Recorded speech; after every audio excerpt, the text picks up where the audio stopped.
Hello friends, welcome to my tech classes. Friends, आज हम पढ़ेंगे मैथ्स और मैथ में हम जो देखेंगे वो देखेंगे हम ज्यामिति।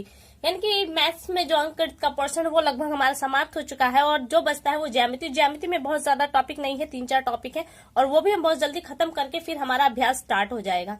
तो आइए स्टार्ट करते हैं ज्यामिति। देखिए, ज्यामिति में कुछ चीजें जानने के लिए हमें कुछ पॉइंट्स जानने जरूरी है, तो आज उन पॉइंट्स को हम देखते हैं। इसमें पहला पॉइंट आपका दिया है बिंदु। देखिए, बिंदु क्या है? एक बिंदु की कोई लंबाई या चौड़ाई नहीं होती, यह केवल सही स्थिति को दिखाने के लिए इस्तेमाल होता है। और ये बिंदु क्या है, इसे सिर्फ एक पॉइंट के रूप में हम इस तरह से दिखाते हैं। ठीक है, आगे देखिए रेखा। एक रेखा जिसका कोई सीधा बिंदु नहीं होता, यानी कि एक ऐसा रेखा जो न तो इस तरफ समाप्त होती है, जैसे ये रेखा हम लेते हैं, न तो ये इस तरफ समाप्त होने का नाम ले और न इस तरफ समाप्त होने का नाम ले। तो ऐसी स्थिति में जो रेखा परमानेंट बनी रहती है उसे हम रेखा कहते हैं। आगे दिया है रेखाखंड।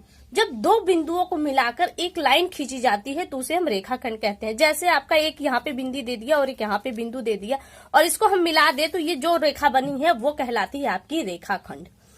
इसकी एक निश्चित लंबाई होती है, क्योंकि उस बिंदु के बाद हम उसे नहीं बढ़ा सकते, इसलिए इसकी एक निश्चित लंबाई होती है, जबकि रेखा की जो निश्चित लंबाई नहीं होती है अनिश्चित होती है। आगे देखिए, ये पॉइंट होगी। इसमें और भी पॉइंट है जो इजी है, मुझे नहीं लगता कि बताने लायक है, तो ऐसे में उन पॉइंट्स को जानना बेकार है। आगे आपका है कोण। देखिए, कोण क्या है? कोण जब दो सरल रेखाएं हैं वो एक बिंदु पर मिलती हैं तो उनके मेल से जो एंगल बनता है या कोण बनता है उसी को हम कोण कहते हैं। अब कोण कितने प्रकार के, तो देखिए यहाँ पे कोण को हम लगभग 5 तरीकों में देखेंगे। पहला आपका आता है न्यून कोण। न्यून कोण क्या है? जब 0 अंश से 90 अंश के मध्य कोण बनता है तो वो न्यून कोण होता है। जैसे हमने ये एक बड़ी रेखा है, इस पे हम कोई एक लाइन खींच दे ऐसे, तो यहाँ पे जो कोण बनेगा वो आपका न्यून कोण होगा। ठीक, आगे देखिए दिया है समकोण। जब खड़ी रेखा पे एक सीधी रेखा ऐसे हो और यहाँ पे जो कोण बने वो 90 अंश का हो। 90 अंश के कोण के लिए हम सदैव इस तरह का चिन्ह लगाते हैं। तो ये 90 अंश का हो तो इस 90 अंश के कोण को हम समकोण कहते हैं। ये 90 अंश का होता है। यहाँ पे जरूरी नहीं 90, अगर इस तरह से बना हुआ है तो आप जान जाइए कि वो 90 अंश का ही होगा। आगे देखिए अधिक कोण। अधिक कोण क्या है? जब 90 अंश से बड़ा और 180 अंश से छोटा हो वो होता है आपका अधिक कोण। जैसे ये रेखा है और हमने ये देखा कि ये 90 अंश है, तो 90 अंश से बड़ा हो और 180 अंश से छोटा।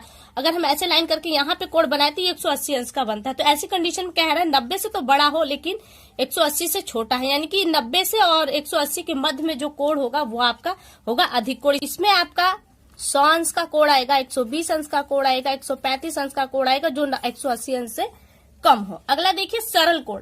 सरल कोण एक सीधी रेखा में होता है इस तरह से, और यहाँ पे कोई बिंदु दिया रहेगा, वरना ऐसे तो ये दूसरा कोण बन जाएगा। इस बिंदु के जो चारों तरफ कोण बनेगा वो सरल कोण बनेगा। तो यहाँ पे हमने 180 से कम देखा था, लेकिन जो सरल कोण बनेगा वो 180 का नेट होगा, इसे ही हम सरल कोण कहते हैं। आगे दिया है वृहद कोण। वृहद कोण होता है जो 180 अंश से ज्यादा है, यानी कि इससे तो बड़ा हो लेकिन 360 अंश से छोटा हो। अब पहले आप देख लीजिए 360 अंश का कोण क्या है। संपूर्ण कोण को हम 360 अंश का कहते हैं। जब एक बिंदु पे हम कोण बनाते हैं तो वो बनता है 360 अंश का। इसमें आप रेखा डालिए या ना डालिए, आपके ऊपर है। तो ये आपका 360 अंश का। और वृहद कोण क्या है? 180 से 360 के मध्य, यानी कि आपने देखा कि 180 का कोण ये है, ये 180 का कोण है और यहाँ पे पूछा 360 से छोटे, यानी कि जब इस कोण को हम यहाँ से ला देंगे तो ये हो जाएगा 300। तो ऐसे एंगल में आपका जो ये कोण और ये जो वृहद कोण, यानी कि इसके बीच में जितने भी कोण आपके बनेंगे वो आपके सारे वृहद कोण होंगे। और जब सीधी रेखा पे इस तरह का एक कोण बनेगा तो वो आपका हो जाएगा 360 अंश का कोण। तो यानी कि 180 से 360 के मध्य में कोई सा भी कोण आप लेंगे तो आपका वृहद कोण आ जाएगा। चाहे आप 200 ले ले, चाहे 210 ले ले, चाहे 240 ले ले, ये आपका क्या आ जाएगा? वृहद कोण। तो ये कोण के बारे में थोड़ी सी जानकारी। अब देखिए हम यहाँ से प्रश्न जो बनेंगे वो किस पर बनेंगे, वो आपके कोटि पूरक कोणों पर बनेंगे। यहाँ पे हमने लिया है कोण युग्म, यानी कि कोणों के युग में से जो प्रश्न बने वैसे, या फिर दो कोणों के आपस में क्या संबंध होते हैं। तो हमने यहाँ पे लिया है पहला कोटि पूरक और दूसरा है समपूरक कोण। तो यहाँ थोड़ी सी लिखने में मिस्टेक हो गया, पूरक कोण यहाँ पे नहीं होगा बल्कि कोटि पूरक कोण को ही हम पूरक कोण भी कहते हैं। पूरक कोण, यानी कि क्वेश्चन में आपसे कोटि पूरक शब्द भी दे सकता है या फिर पूरक कोण भी कह सकता है। कोटि पूरक या पूरक कोण क्या है? जब दो कोणों का योग 90 अंश होता है तो वो कोटि पूरक कोण कहलाता है। जैसे आपसे पूछा जाए कि 60 60 का कोटि पूरक क्या होगा? तो हमने कहा कि अभी दो कोणों का योग 90 अंश होना चाहिए, तो यानी कि 60 में हम इतना क्या जोड़ें कि हमारा 90 आ जाए। तो ऐसी कंडीशन में आप क्या करेंगे, 90 में से माइनस कर देंगे, 60 बराबर आ जाएगा 30। यानी कि जो 60 का कोटि पूरक कोण बन रहा है वो 30 बन रहा है।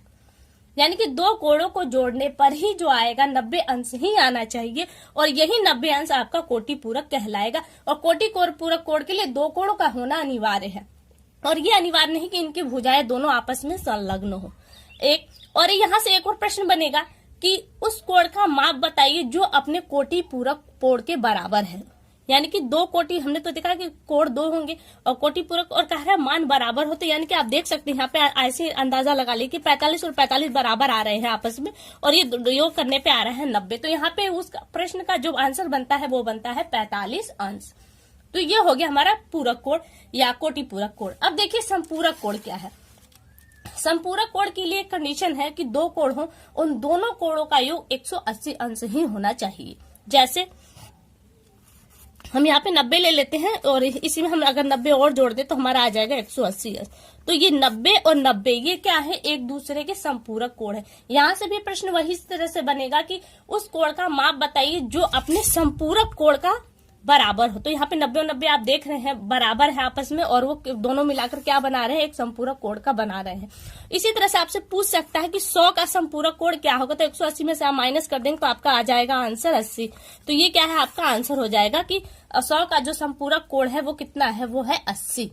ठीक है, अब आगे चलते हैं हम। देखिए आगे हमने लिया है सम्मुख कोण या शीर्षाभिमुख कोण। वैसे आपके एग्जाम में शीर्षाभिमुख शब्द ज्यादा देगा, सम्मुख कोण बहुत कम देता है।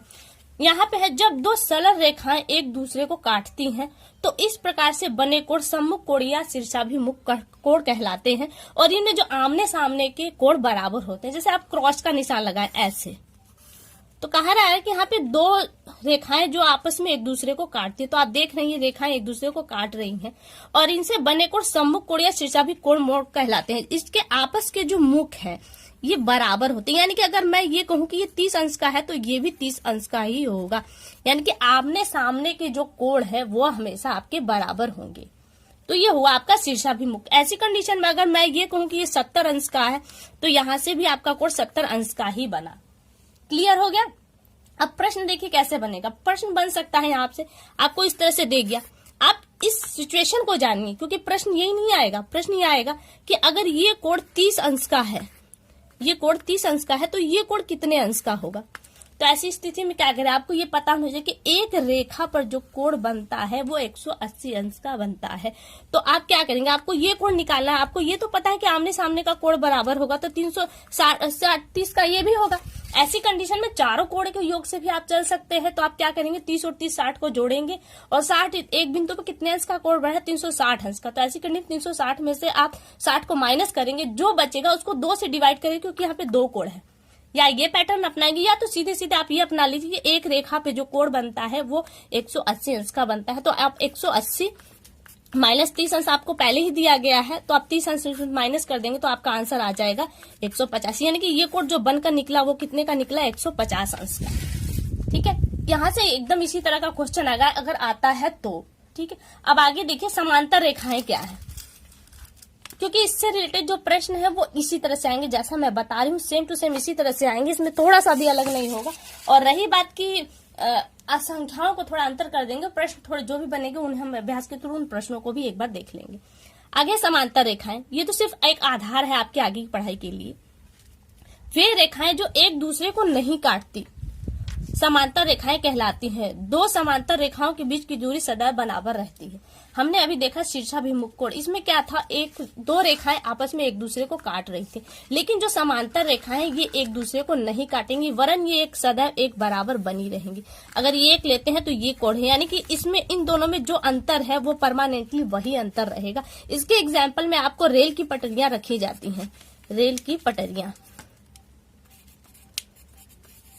ये कभी आपस में ज्वाइंट नहीं होती और इनकी जो दूरी है वो परमानेंटली बराबर बनी रहती है।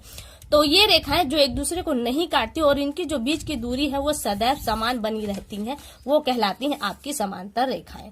अब इन्हीं समांतर रेखाओं पे एक तिर्यक रेखा को लेकर प्रश्न बनता है, तो वो उसे हम अगली वीडियो में देखें, क्योंकि वहां से प्रश्न एक तरीके से निश्चित तौर पर पूछा जाता है। थोड़ा सा बहुत ईजी तो है, लेकिन थोड़ा सा टेढ़ा जरूर है, लेकिन बहुत ईजी है। तो आप यहाँ से जानिए कि समांतर रेखाएं वो है जो कभी आपस में कितनी ही दूरी आप उनको बना लीजिए वो कभी आपस में टच नहीं होती। एक एग्जाम्पल में आपको रेल की पटरियां मिलेंगी जो कभी भी आगे चल के टच नहीं होती। तो फ्रेंड्स, आज के केवल इतना ही। अगली वीडियो में आपसे बहुत जल्द मुलाकात होगी, तब तक के लिए नमस्कार।